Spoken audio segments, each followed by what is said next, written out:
Good morning and good afternoon, wherever you are this morning. I greet you well. I trust that your day is going well. I was reflecting on the disasters that has already hit 2025. For those of us lives in the UK, we can speak of the adverse weather conditions that we are currently facing. There are some places have been flooded. Business places have suffered loss. Homes have been evacuated because they have been flooded. And equally, we have seen on the news earthquakes in Tibet. This is all happening in 1 week, There's fire in America, Los Angeles. And I kept up last night and I was praying. I was just praying for these persons. I was just praying for these families. I was just praying. I may not know them individually, but I was just praying and I was just saying, God, these are the times when individuals' faith might be tested.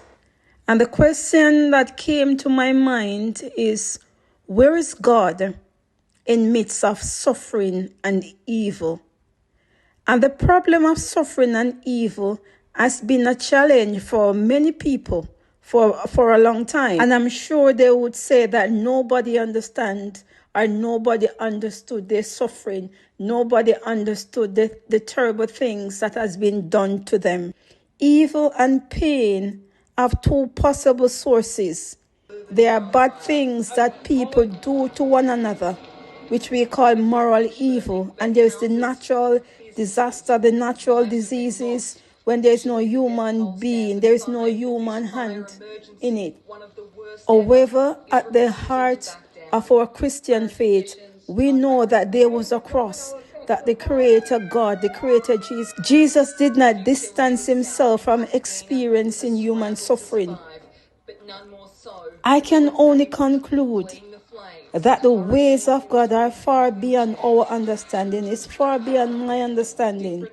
And I know for those who are saved through Christ Jesus, that death is not the final answer. There is another world. There is another world behind natural disaster. There's another world behind pain and suffering. And we see Paul gives a vivid description in Revelation. Paul described heaven as a place where God will wipe away every tears from our eyes. It's a wonderful metaphor that I like. The idea that I can only wipe my own tears away.